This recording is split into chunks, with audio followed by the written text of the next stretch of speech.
malam semuanya, adik-adik. Namaku Angelin Paramita, tapi biasanya aku dipanggilnya Elin. Terus di Teknik Kimia UI itu aku masuk angkatan 2013, lulus 2017. Apalagi ya? Apalagi mau diketahuin? Mungkin Perusahaan tempat sekarang. kerjanya. Oh iya, sekarang aku kerja di PT Pertamina RU 4 Cilacap. Jadi kalau sebelumnya pas aku penerimaan itu masuknya masih PT Pertamina Persero, tapi sejak beberapa tahun yang lalu, kalau misalnya adik-adik nonton di berita, itu Pertamina sudah membentuk subholding. Jadi ada holding dan subholding, dan semua kilang refinery unit yang under PT Pertamina itu kita sekarang di bawah naungan PT Kilang Pertamina Internasional namanya. Seperti itu. Terus kerja di Pertamina itu kurang lebih masa pendidikan 1 tahun, kemudian masa kerjanya 2 tahun. Jadi total 3 tahun sudah bekerja di Pertamina. Seperti itu. Tapi Pertamina ini perusahaan kedua ya. Jadi bukan perusahaan pertama sejak lulus. Gitu. Perusahaan pertamanya itu, apa, Kak? Aku perusahaan pertamanya waktu itu Astra Internasional.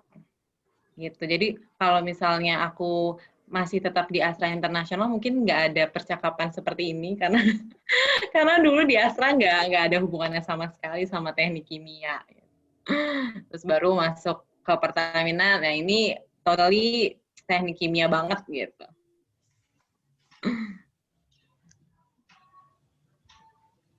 Di Pertamina penerapan teknik kimianya apa aja, Kak? Penerapan teknik kimianya banyak, apalagi aku kalau di teknik kimia itu, di Pertamina itu, kalau teknik kimia rata-rata memang langsung diarahkan ke refinery gitu ya. Nah, dan di refinery itu kita jadi proses engineer. Nah, jadi kalau misalnya proses engineer itu hampir semuanya berkaitan sama teknik kimia. Kalau misalnya adik-adik sekarang kan baru semester 1 ya berarti ya? Iya. Semester 1, semester 2 itu berarti nanti belajarnya masih basic ya, masih basic gitu, basic engineering, basic chemical engineering-nya juga. Nanti dimulai dari semester 3 sampai akhir, nah itu baru mulai tuh belajar lebih dalam tentang teknik kimia. Nah, nanti yang dipelajarin dari semester 3 sampai semester 8 gitu ya, itu semua kepake kalau kamu kerja di Pertamina dan jadi process engineer.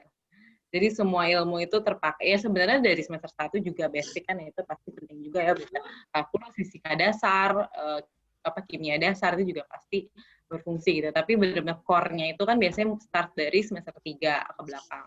Itu semuanya sangat berhubungan sama teknik kimia, sama pekerjaanku gitu sekarang di Pertamina.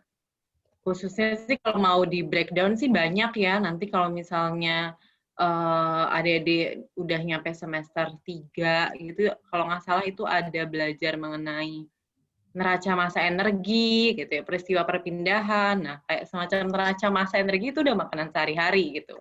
Kalau kita jadi proses engineer, neraca massa itu udah setiap hari pasti kita itu hampir setiap hari kita ngitung ini balance apa enggak secara massa maupun secara energi gitu. Kemudian nanti ada pelajaran perpindahan massa kalau nggak salah waktu itu yang kita ngitung kolom distilasi gitu, ngitung jumlah tray gitu. Nah, itu juga kepake karena di kilang itu kan banyak peralatan-peralatan gitu kan. Salah satunya ada crude distillation unit gitu atau CDU. Nah, itu juga dikupas gitu waktu aku belajar teknik kimia di UI gitu. Jadi kita udah mencoba terjunnya itu misalnya kalau di UI itu kita udah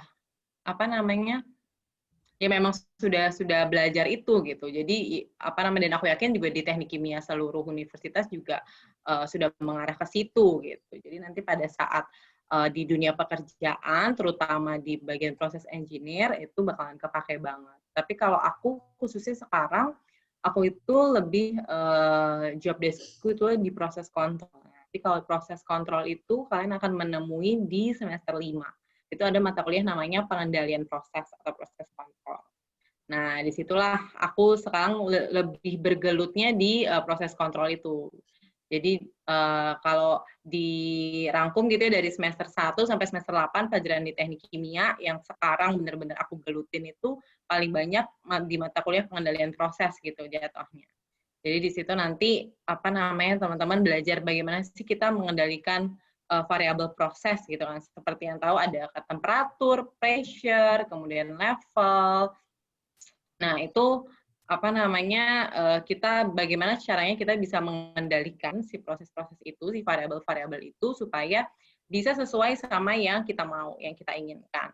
Tujuannya apa? Supaya ya operasinya bisa aman, kemudian efisien, produk-produknya juga on spec gitu. Karena kita juga sebagai walaupun kita proses engineer ibaratkan kita bekerja di dapur gitu ya, tapi kita nggak boleh nutup mata, kita juga harus ada apa yang itu namanya customer fokusnya ya. Maksudnya kita memproses gitu. Ibaratnya kita di dapur, kita masak sesuatu, tapi kan kita pengen makanan kita ada yang makan gitu. Sama seperti halnya juga aku di oil and gas gitu. Kita masak nih, kita meracik si bensin ini gitu. Tapi harus tetap on spec gitu. On spec itu misal octane number-nya, itu harus sesuai sama yang diinginkan, color-nya, seperti itunya juga harus diyakinkan. Itulah tugas kita gitu. Ibaratnya kalau di kilang tuh proses engineer atau PE itu sering juga disebut sebagai dokter kilang gitu. Karena kalau kilangnya sakit, kilangnya nggak berfungsi dengan optimal, itu kita yang ditanya-tanya ini, oh ini gimana nih PE gitu, rekomendasinya gimana, evaluasinya seperti apa supaya si kilangnya itu bisa sehat kembali gitu istilahnya. Seperti itu. Mungkin semoga nggak bingung ya adik-adik.